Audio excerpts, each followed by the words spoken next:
Good morning from New York. I'm Chris Hayes. Egyptian President Mohamed Morsi is heading for New York to attend this week's UN General Assembly meeting. It's his first trip to the U.S. since taking office in June. There's an interview with him in today's New York Times I would highly recommend checking out.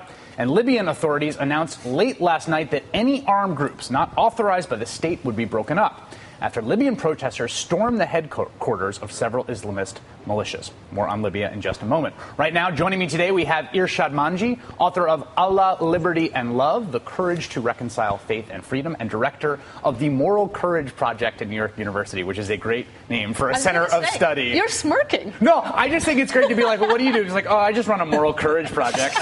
What do you do? Thomas Frank, author of Pity the Billionaire, The Hard Times Swindle, and The Unlikely Comeback of the Right, and a columnist at Harper's Magazine. And Reza Aslan, returning to the program, author of No God But God, The Origins, Evolution, and Future of Islam, and an adjunct senior fellow at the Council on Foreign Relations. An MSNBC contributor, Rula Jebreal, also a contributor to Newsweek. It's great to have you all here. On Friday night, we saw a remarkable turn of events in Libya. Tens of thousands of protesters seized control of the headquarters of several Islamist militias and turned them over to the provisional government. At least 11 people were killed in the clashes. One of the militia groups the protesters drove from its base is blamed for the attack on the U.S. consulate in Benghazi that killed U.S. Ambassador Chris Stevens and 3 other Americans. The attack was first reported, and by the attack I mean the attack on the 4 Americans, was first reported as part of a spontaneous mob reaction to a 14-minute anti-Muslim American film trailer on YouTube, and was associated in the press with demonstrations outside the U.S. Embassy in Cairo that breached the compound's security perimeter. But it's become increasingly clear that the attack in Benghazi was a meticulously premeditated assault, not a spontaneous outburst of so-called Muslim rage.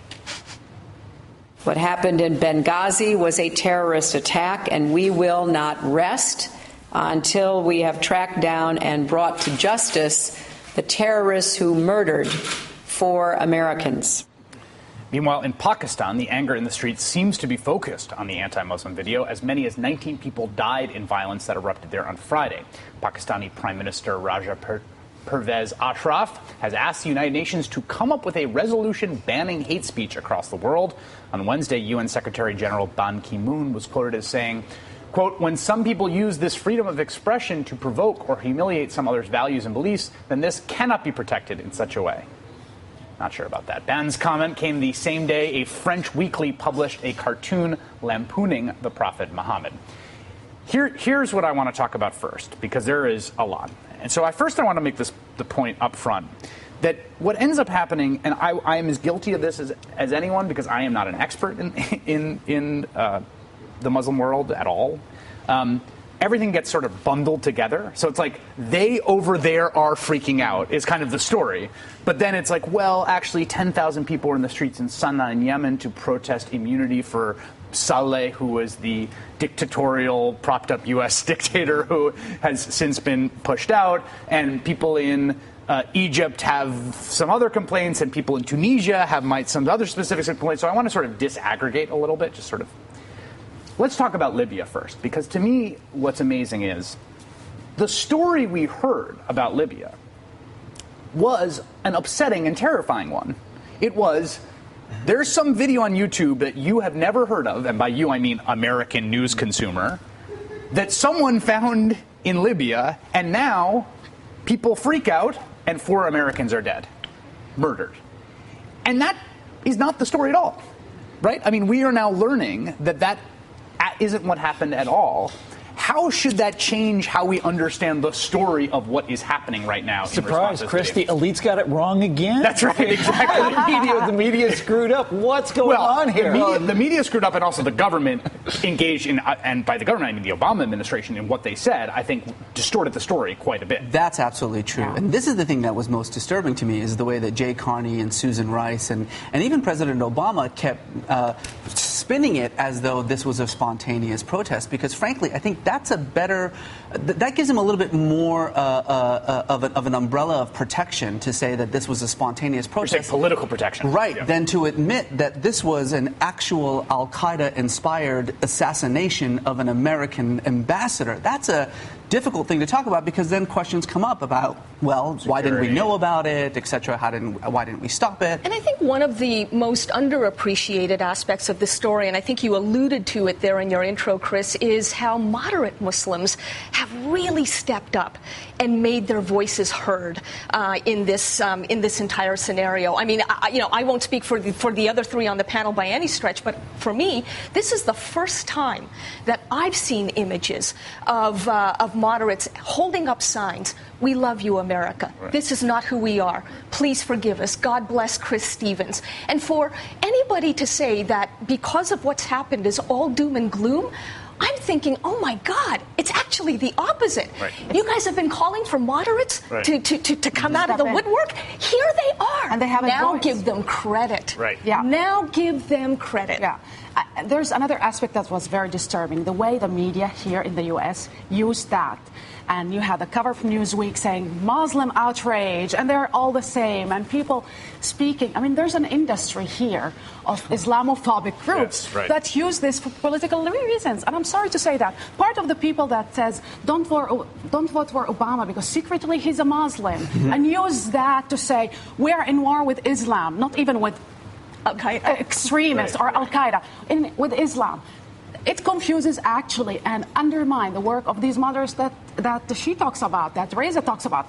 In the end of the day, there's a war within the Arab world between moderates and extremists. Right. And what's happening there, the battle that's taking, and even the dialogue that's taking place, it shows you how the government that won in Tunisia, in Egypt, and in Libya, they're fighting every day against these extremists that exploit these kind of videos. Although we should distinguish, right? I mean, the fascinating thing here is the elections in Libya were the Islamist parties did very poorly. In fact, the Muslim Brotherhood essentially didn't show in the Olympics. That's why they're protesting. Right? No, they have quite a secular government. But that's not the case in Egypt, where famously the Muslim Brotherhood did win, and Mohammed Morsi, who is coming to New York and gave an interview with the New York Times, which is a fascinating interview, and he's a fascinating figure. The point that you make here is I want to contrast the last iteration we had of this kind of issue, which was the famous Danish cartoons in 2006. That was, I mean, you know, that people freaked out. Yeah. I mean, people freaked out and people died as a result. And as a journalist, right, you feel on the horns of this dilemma.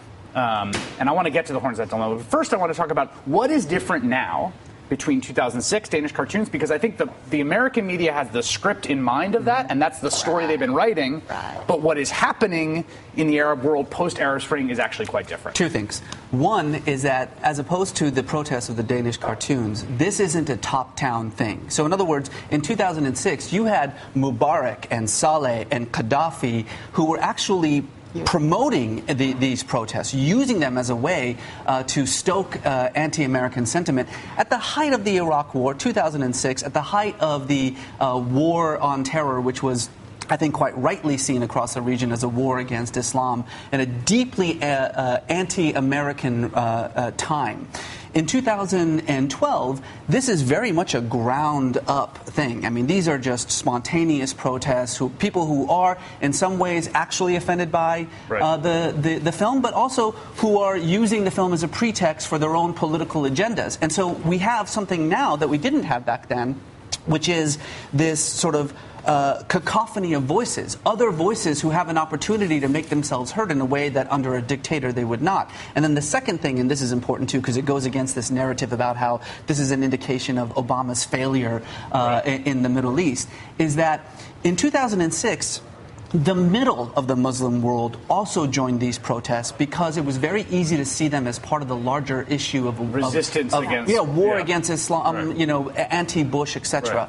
This time, the middle has just sort of ignored it. They've ignored the calls that this is sort of and they fought against it. Indeed, when they start speaking, saying this is actually hurting us much more than the cartoon itself, than the clip itself. You know, you see online for the first time in the history a debate where the Muslims are not the central of this debate. They are not actually the heroes or the promoters. They're the people that are seen as, you know what, you're actually disturbing your image and destroying our economy. You're saying within the Arab world, within the Arab media. That's and for the first time, even the leader of Al-Azhar, even the leaders, the biggest imam, they're confused and they don't know what to say and what to do. Also, and they would love, for the first time I've seen an interview, and I couldn't believe it, the Imam of Al-Azhar say, I would like actually to understand how Americans think, and how do you think not only of our culture, how do you think that their freedom of speech, when it humiliates millions of people, how do you think it affects the way we see them?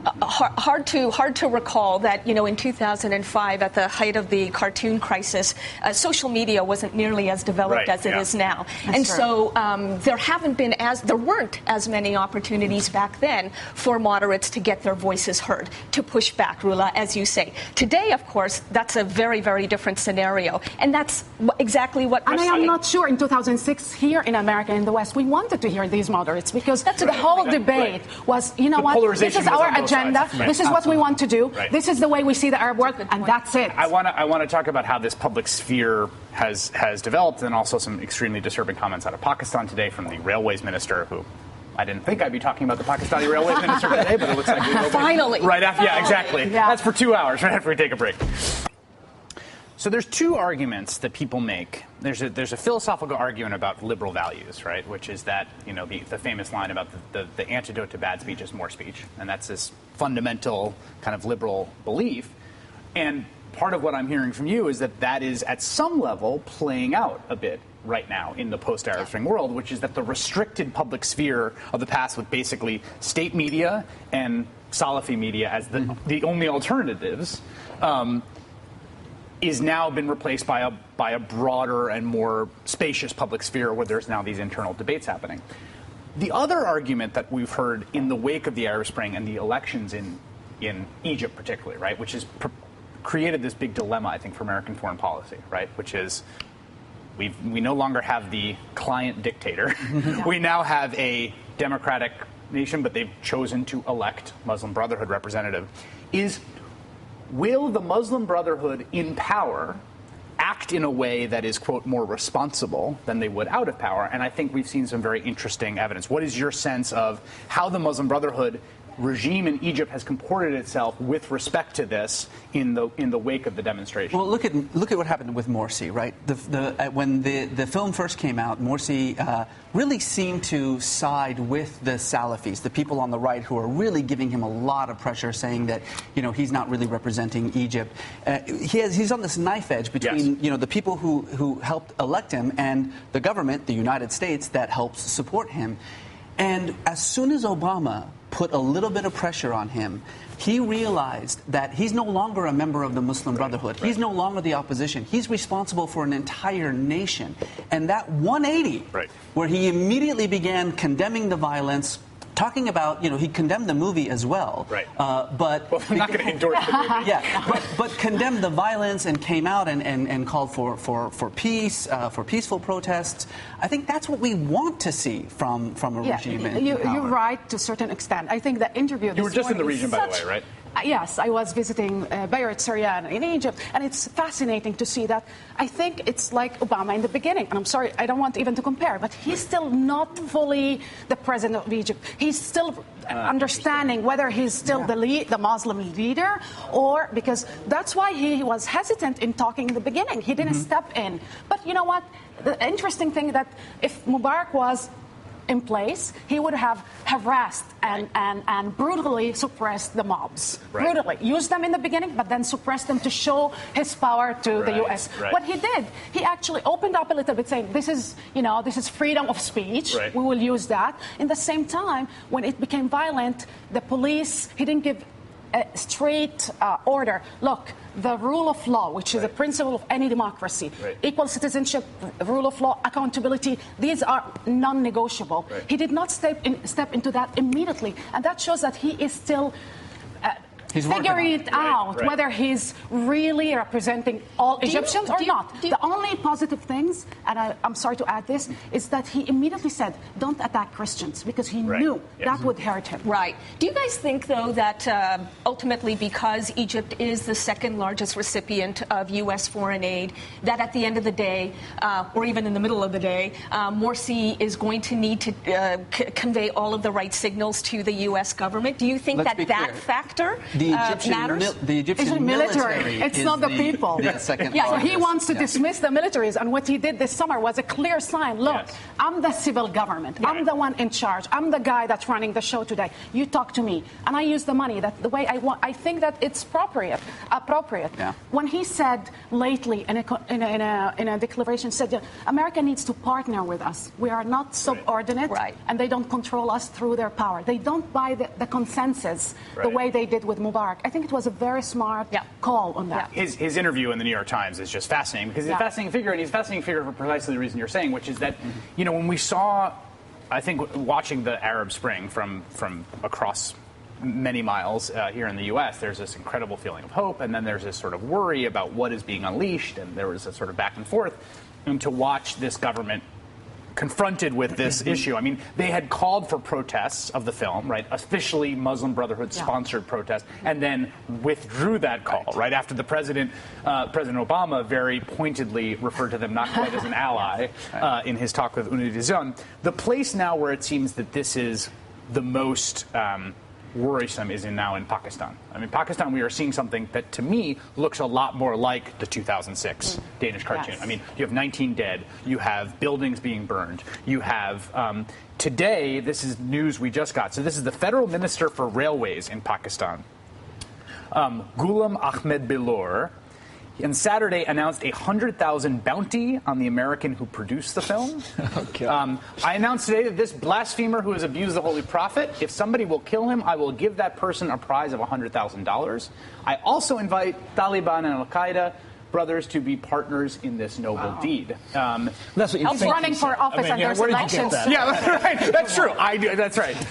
The guy is campaigning. There's election very soon in Pakistan. Well, let's take in consideration that. He also is... I'm not justifying, but the guy is obviously using any kind of leverage to go over that. But by the way, is he going to pay in Krugerrands, or what's the deal here? Well, here's what's the Pakistani currency? Here's the... Exactly. But no, what it shows also something else. For a while, we suspected that the Pakistani hid Al-Qaeda, helped them, whatever, until bin Laden was killed by the troops.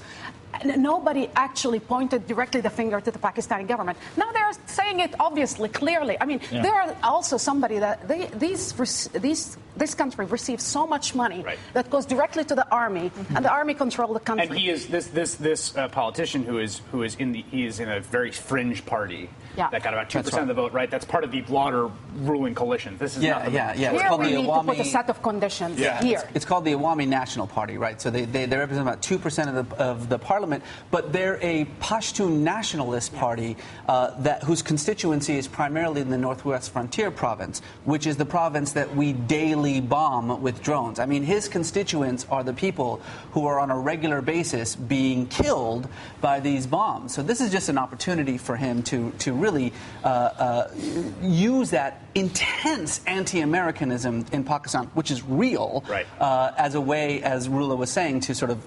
But let me just say, I mean, first of all, we should say that the Prime Minister spokesperson has absolutely disassociated. So is his own party. His own party has. So that's the full context. It's still a horrific thing to say. And also, I mean, you would hope the guy gets fired over this sort of thing. I mean, you can't call for bounties on people's heads, right? I think he will. We're in agreement that this is outside the bounds of... Why hasn't there been a Pakistani Spring?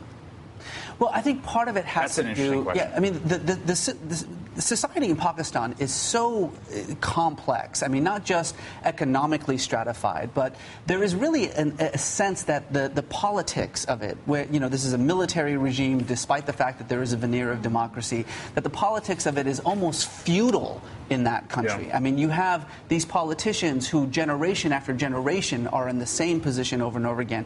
Enormous amount of corruption, enormous ineptitude, and there's a sense amongst most Pakistanis that it just doesn't matter. Right. Well, and I also wonder the degree to which it's, Pakistan remains front line on the war on terror. And when we were talking about this 2006 atmosphere of intense polarization, of siege mentality on behalf of people that felt like, when we had 150,000 troops next door in Iraq, that in Pakistan that remains much more the case. I mean, when we're talking about drone attacks in the Northwest Province, that sense of being in the midst of battle on the front lines of this sort of civilizational clash. I mean, by every definition of the word, we are at war with Pakistan. Right. We have, since 2006, killed almost 4,000 Pakistanis. That's a war. It's just a war being fought like a video game. Because we have, because Pakistan is a place where is so intense and so conflicted and complicated in terms of our relationship. So the U.S. government is now, so this is now where we get to the question of what do you do when some bizarre character, it looks like the guy who made this film. I mean, the story behind the film is like out of some satirical novel about the future. I mean, I can't believe it's actually real. This is the U.S. government running an ad in Pakistan with the seal of the American embassy in Islamabad featuring President Obama and Secretary of State Hillary Clinton condemning the film. Check it out. Since our founding, the United States has been a nation that respects all faiths. We reject all efforts to denigrate the religious beliefs of others. But there is absolutely no justification to this type of senseless violence. None. Let me state very clearly, and I hope it is obvious, that the United States government had absolutely nothing to do with this video. We absolutely reject its content and message. America's commitment to religious tolerance goes back to the very beginning of our nation. I want to ask you guys if we should be running that ad right after we take this break. So there's been this right-wing conservative attack on the administration, both for running this ad and for seeming to apologize, right? Mm-hmm. And it does seem like you're walking a very fine line, frankly, because you want to make very clear to people this is not some official American. The U.S. government is not making this ridiculous film. At the same time, that's how we roll here. You're allowed to make ridiculous films blaspheming whoever. Do you guys I feel do like, it. Yeah, Tom Frank, that's one of your big hobbies. Hey, insulting people's values, man, that's the name of the game. Yeah, that's true. In the American context, you're very good at that. I think it turns out Michelle Bachmann is right. The Muslim Brotherhood has infiltrated the White House. Look, this is a part of the world in which the concept that the government does not control the levers of communication is just unimaginable. Right. So of course we need to explain that. So they're doing it just as a straight-up informational thing, Fair enough. But I will say, I have to admit that I've been troubled, as a liberal, I've been troubled by the routine references by this administration in America to the fact that they found the video repugnant, abhorrent. Okay, so you did, but the repeated acknowledgement of this makes me think that, there isn't as strong a pride in what makes America, freedom of speech, freedom of expression. As I would like. Let's go one step further than that. What makes America is like giving one another offense. Do you ever turn on the TV, guys? Do you ever go to a Hollywood movie? Precisely. I mean, it's like, let me take this a step in a kind of abstract direction. If you live out in the Midwest where they don't make movies and they don't make TV shows and all of your culture is beamed into you from these two coasts of the world and it's massively insulting to you. And your way of life. Okay? And it makes you angry. It pisses you off, Of course, we don't, in this country, we don't riot and we have jobs and we have homes and we have cars. But this is the source of the culture wars. We live in a culture that lives to give offense and to take offense. What's the name of the biography of Sarah Palin? The Persecution of Sarah Palin, right? This is all about cataloging the offense that our culture gives and that people like Chris and I deal out on a regular basis. Thank you, Tom. Thank you. For a long time, I worked in the state television in Egypt, and I have to tell you, I would receive phone calls daily, on daily basis, from officials and even from security apparatus telling me what to do and how to do it and who interview or who not. So for them, you have 60% of the Arab Muslim world under 25. So what do you do to them? You actually send messages like this to tell them, look, America's different because, America is the one that supported their dictators. For them, we need to turn the page around in a different, positive way, and that's a good way. You know what? When you talk about culture war, what I thought about when this film, because I think part of what was so weird to us is like no one had heard of this. It's like this thing on YouTube, tube, and now it's all of a sudden it's Right. national news. And I thought about back in I forget when it was Ward Churchill, who was a professor that no one had ever heard of until Fox News found him saying something offensive about 9/11 and decided to make him famous. And we had a national offense-orama around this person that no one knew about until the purveyors of grievance, the purveyors of culture war, decided to marshal it.